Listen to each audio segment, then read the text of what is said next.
Srivallabha spiritual వేదిక ప్రేక్షకులకు ఒక సూచన.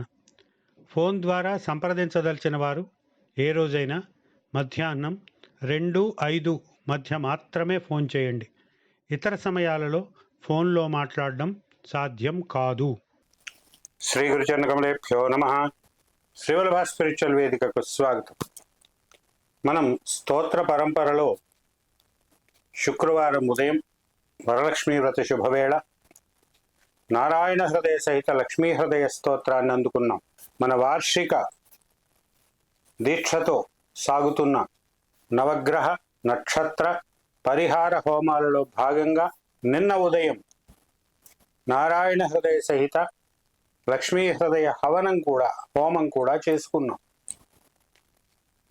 ఇప్పుడు మీకు అందించబోయే స్తోత్రంలో శ్రీ మహాలక్ష్మి స్వరూపం ఎలా ఉంటుంది, ఆమె ఏ విధంగా దర్శనమిస్తుంది, ఆ రూపాన్ని ధ్యానించడానికి మనకు ఒక అవకాశంగా ఆ వర్ణన ఏ విధంగా ఉంది, అలాగే ఆ రూపాన్ని ధ్యానిస్తే ఆమె భక్తులకి ఏమి ప్రసాదిస్తుంది, తరువాత మన శరీరంలో ఉన్న ప్రతి అంగాన్ని ఆమె ఏ ఏ రూపాలలో అంటే ఏ ఏ పేర్లతో ఉన్న రూపాలతో సదా సంరక్షిస్తూ ఉంటుంది అనే అంశాలను తెలుసుకుందాం. ఇది శ్రీ మహాలక్ష్మి కవచం. బ్రహ్మ స్వయంగా శుక మహర్షికి చెప్పిన కవచం. దీనిని పారాయణం చేయడం వల్ల మనకు కలిగే ఫలితాలు ఏమిటి అన్నది చివరిలో చెప్తాను. ఇప్పుడు ఆ స్తోత్రాన్ని అందుకోండి. కవచం. కవచం అన్నప్పుడు కవచం అంటే ఏమిటి? యుద్ధానికి వెళ్ళేటప్పుడు వీరులు శరీరానికి గాయాలు తగలకుండా ధరించేది. ఇప్పుడు మనమంతా యుద్ధాలకు పెడుతున్నామా? ఎందుకంటే కవచాలు నిజమే, యుద్ధాలకై పెడుతున్నాం. ప్రతిరోజు పొద్దున్న లేచిన దగ్గర నుంచి రాత్రి నిద్రపోయేదాకా మనం గడిపే జీవితం అంతా కూడా ఒక యుద్ధమే. కనుక కవచం అనేది అవసరం. ఇప్పుడు ఆ శ్రీ మహాలక్ష్మి కవచాన్ని అందుకోండి. ప్రయోజనాలు చివరిలో చూద్దాం.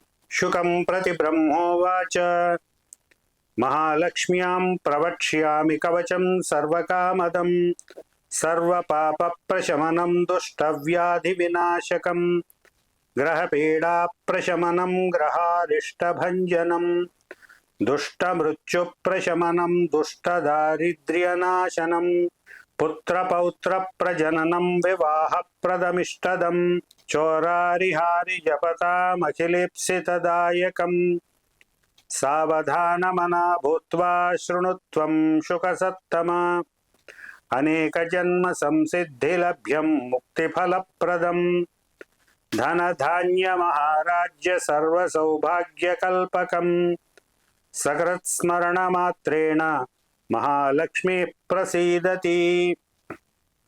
ఏం చెప్తున్నారు? ఇది సర్వ పాపాలని నశింపజేస్తుంది, అన్ని కోరికల్ని తీరుస్తుంది, గ్రహాల బాధలను తొలగిస్తుంది, భూత ప్రేత పిశాచాది గ్రహాల బాధలను కూడా తొలగిస్తుంది, ఘోరమైన మృత్యువుని అపమృత్యువుని పోగొడుతుంది, తీవ్రమైన దారిద్ర్యాన్ని నశింపజేస్తుంది, సంతానాన్ని ప్రసాదిస్తుంది, ఇష్టమైన వారితో వివాహం జరిగేట్టు అనుగ్రహిస్తుంది, దొంగలు శత్రువులను నశింపజేస్తుంది, దీన్ని జపించిన వారికి అన్ని కోరికలను తీరుస్తుంది, అనేక జన్మల పుణ్యఫలంగా ఇది లభిస్తుంది, ముక్తిని అనుగ్రహిస్తుంది, ధనాన్ని ధాన్యాన్ని మహారాజ్యాన్ని అన్ని సంపదలను ప్రసాదిస్తుంది. ఒక్కసారి స్మరిస్తే చాలు మహాలక్ష్మిని ప్రసన్నురాలిని చేస్తుంది. అటువంటి మహాలక్ష్మి కవచాన్ని చెబుతున్నాను. ఓ శుకమహర్షి, ఏకాగ్ర మనస్కుడవై విను అని బ్రహ్మ శ్రీ మహాలక్ష్మిని వర్ణించడం మొదలుపెట్టాడు.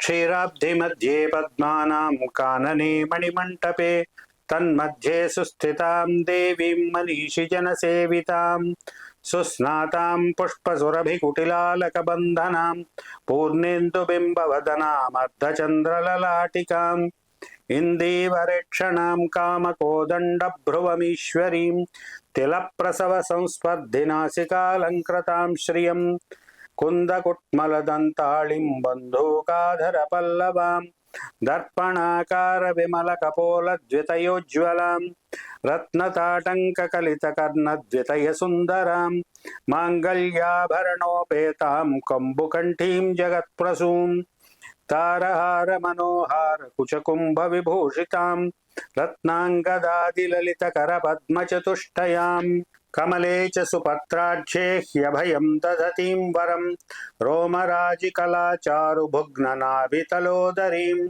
పట్టవస్త్ర సముద్భాసి నితంబాదిలక్షణాం కాంచనస్తంభ విభ్రాజద్వరజానూరు శోభితాం స్మరకాహలికా గర్వహారి జంఘాం హరిప్రియాం కమఠీ పృష్ఠ సదృశ పాదాబ్జాం చంద్రసన్నిభాం పంకజోదరలావణ్య సుందరాంఘ్రితలాం శ్రియం సర్వాభరణ సంయుక్తాం సర్వలక్షణలక్షితాం పితామహ మహాప్రీతాం నిత్యతృప్తాం హరిప్రియాం నిత్యకారుణ్యకలితాం కస్తూరీలేపితాంగికాం సర్వమంత్రమయీం లక్ష్మీం శృతిశాస్త్రస్వరూపిణీం పరబ్రహ్మమయీం దేవీం పద్మనాభకుటుంబినీం ఏవం ధ్యాత్వా మహాలక్ష్మీం పఠేత్తత్ కవచం పరం. ఈ విధంగా స్మరించి ఇప్పుడు కవచాన్ని పఠించాలి.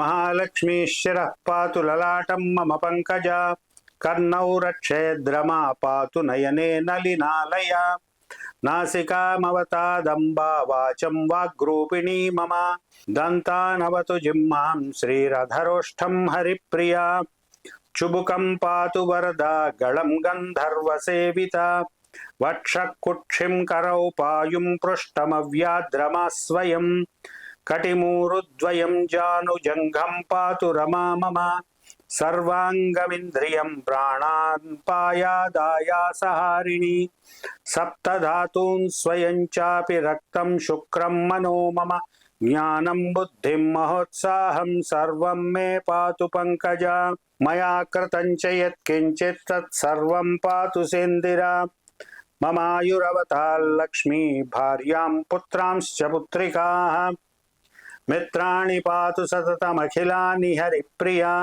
పాతకం నాశయేల్లక్ష్మీ మమారిష్టం హరేద్రమా మమారినాశనార్థాయ మాయా మృత్యుంజయేద్బలం సర్వాభీష్టం తు మే దద్యాత్ పాతు మాం కమలాలయా యయిదం కవచం దివ్యం రమాత్మా ప్రయతః పఠేత్ సర్వసిద్ధిమవాప్నోతి సర్వరక్షాంతు శాశ్వతీం దీర్ఘాయుష్మాన్ భవేన్నిత్యం సర్వసౌభాగ్యకల్పకం సర్వజ్ఞః సర్వదర్శీ చ సుఖదశ్చ సుఖోజ్వలః సుపుత్రో గోపతిః శ్రీమాన్ భవిష్యతి న సంశయః తద్గృహేణ భవేద్ బ్రహ్మన్ దారిద్ర్యదురితాదికం నాగ్నినా దహ్యతే గేహం న చోరాజ్యైశ్చ పీడ్యతే భూతప్రేతపిశాద్యాః సంత్రస్తా యాంతి దూరతః లిఖిత్వా స్థాపయేద్యత్ర తత్ర సిద్ధిర్భవేద్ ధ్రువం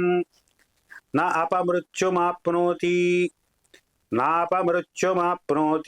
దేహాంతే ముక్తిభాగ్ భవేత్ ఆయుష్యం పౌష్టికం మేధ్యం ధన్యం దుస్వప్ననాశనం ప్రజాకరం పవిత్రం చ దుర్భిక్షార్తి వినాశనం చిత్తప్రసాదజననం మహామృత్యు ప్రశాంతిదం మహారోగజ్వరహరం బ్రహ్మహత్యాదిశోధనం మహాధనప్రదం చైవ పఠితవ్యం సుఖార్థిభిః ధనార్థీ ధనమాప్నోతి వివాహార్థీ లభేద్వధూం విద్యార్థీ లభతే విద్యాం పుత్రార్థీ గుణవత్సుతం రాజ్యార్థీ రాజ్యమాప్నోతి సత్యముక్తం మయా శుక ఏతద్దేవ్యా ప్రసాదేన శుకః కవచమవాప్తవాన్ కవచానుగ్రహేణైవ సర్వాన్ కామాం అవాపసః ఇది బ్రహ్మ ప్రోక్తం శ్రీలక్ష్మీ కవచం సంపూర్ణం. ఇది స్తోత్రం. ముందుగా ఈ కవచాన్ని పఠించడం వల్ల కలిగే ప్రయోజనాలు ఏమిటి అన్నది బ్రహ్మ శుకుడికి చెప్పాడు. అది ఇందాక చెప్పుకున్నాం. ఆ తరువాత మహాలక్ష్మిని ఏ విధంగా ధ్యానించాలి, మహాలక్ష్మి స్వరూపం ఏ విధంగా ఉంటుంది, ఆమెను మన భావనలో ఏ రూపంలో నిలుపుకోవాలి అనే దాన్ని చెప్పాడు. ఆ తరువాత ఈ విధంగా లక్ష్మిని ధ్యానిస్తూ, ఏ విధంగా బ్రహ్మ వర్ణించిన విధంగా లక్ష్మీ స్వరూపాన్ని ధ్యానిస్తూ కవచాన్ని పఠించాలి. ఆ కవచాన్ని పఠించడం వల్ల ఏం జరుగుతుంది అంటే, మహామృత్యువు నుంచి తరిస్తారు, సకల దారిద్ర్యాలు పోతాయి, ఇది పఠించేవారి ఇంటిలో దురితము దారిద్ర్యము అనేవి ఉండవు, అధికారం లభిస్తుంది, ఇలా అనేక ప్రయోజనాలు చెప్పారు.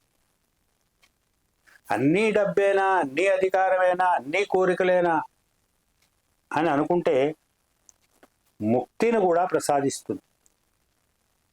కనుక ఈ స్తోత్రం భుక్తి ముక్తిప్రదం. లౌకిక జీవితంలో మీకు కావలసిన సౌకర్యాలు కలిగిస్తూ, ఇబ్బందుల నుంచి దూరం చేస్తూ, మీ భక్తి తీవ్రతని బట్టి, మీ ధ్యాన తీవ్రతని బట్టి చివరికి మోక్షాన్ని కూడా ప్రసాదించగలిగిన స్తోత్రం ఇది. అందుకని ఈ స్తోత్రాన్ని మీకు అందించారు. ఈ మధ్య ఒక ప్రశ్న వచ్చింది నాకు. ఏమిటంటే, ఊరికే చదువుకుంటూ పోతున్నారు, దానివల్ల ప్రయోజనం ఏముంది, చూసేవాళ్ళకి ఏం ప్రయోజనం లేదు, యూస్లెస్ అని కొంతమంది అన్నారు. స్తోత్రాలు అందిస్తున్నది, ఈ స్తోత్రం యొక్క ప్రయోజనం ఇది, ఈ స్తోత్రాన్ని ఈ విధంగా పారాయణ చేయాలి అని చెప్పడానికి, ఆ స్తోత్రాన్ని పరిచయం చేయడానికి, ఆ తరువాత దానిని మీరు ఏ విధంగా వినియోగించుకుంటారు అన్నది మీ ఇష్టం. నా పని స్తోత్రాన్ని పరిచయం చేయడం వరకే. కనుక దీనివల్ల ప్రయోజనం ఏముంది అంటే, ప్రయోజనం నేను మీకు అందించలేను. దాని నుంచి ప్రయోజనం పొందవలసిన దృష్టి బాధ్యత మీది, అవసరం అనుకుంటే. లేకపోతే హాయిగా ఏదో స్తోత్రం వస్తోంది అని వినకండి, ప్రయోజనం లేదు కదా. ఎవడో ఒకడు ఏదో ఒక స్తోత్రాన్ని పట్టుకొచ్చి దాన్ని పరిచయం చేస్తుంటే, మీకు అవసరమైతే, మీకు వీలైతే వాడుకోండి, లేదు వదిలేయండి. ఈ విషయం గుర్తుపెట్టుకోండి. ఇదేవిధంగా మరొక విషయాన్ని కూడా శ్రీవల్లభ స్పిరిచువల్ వేదిక సభ్యులకి, ప్రేక్షకులకి మరొకసారి చెప్తున్నాను. మనం చాలా కాలంగా స్తోత్రాలు కానీ సాధనలు కానీ అందిస్తున్న క్రమంలో చాలామంది మిత్రులు వీటిని పుస్తక రూపంలో తీసుకొస్తే బాగుంటుంది అని అన్నారు. వారి కోరిక మేరకు శ్రీవల్లభ స్పిరిచువల్ వేదిక మొట్టమొదటి ప్రచురణగా శ్రీ మహాలక్ష్మి స్తోత్రావళి అనే దానిని తీసుకొచ్చాం. దానిలో 9 స్తోత్రాలను ఎంచుకుని, ఆ 9 స్తోత్రాల్లోని ప్రతి శ్లోకానికి తాత్పర్యాన్ని అందించాం. తాత్పర్యాన్ని అందించడం ఎందుకు అంటే, ఆ శ్లోకంలో ఏముందో తెలుసుకుని, భావించి దాన్ని పారాయణ చేసినప్పుడు లేదా చదివినప్పుడు దాని లెవెలే వేరంటారే, అలా ఉంటుంది. కనుక మిత్రుల కోరిక మేరకు తాత్పర్యాలతోటి ఈ స్తోత్రాలను అందించాం. అవి శ్రీవల్లభ స్పిరిచువల్ వేదిక దగ్గర లభ్యంగా ఉన్నాయి. కావలసిన వారు, అవసరమైన వారు, ఆసక్తి ఉన్నవారు ఎవరైనా ఉంటే స్క్రీన్ మీద కనిపిస్తున్న నంబర్ని సంప్రదించవచ్చు. స్వస్తి.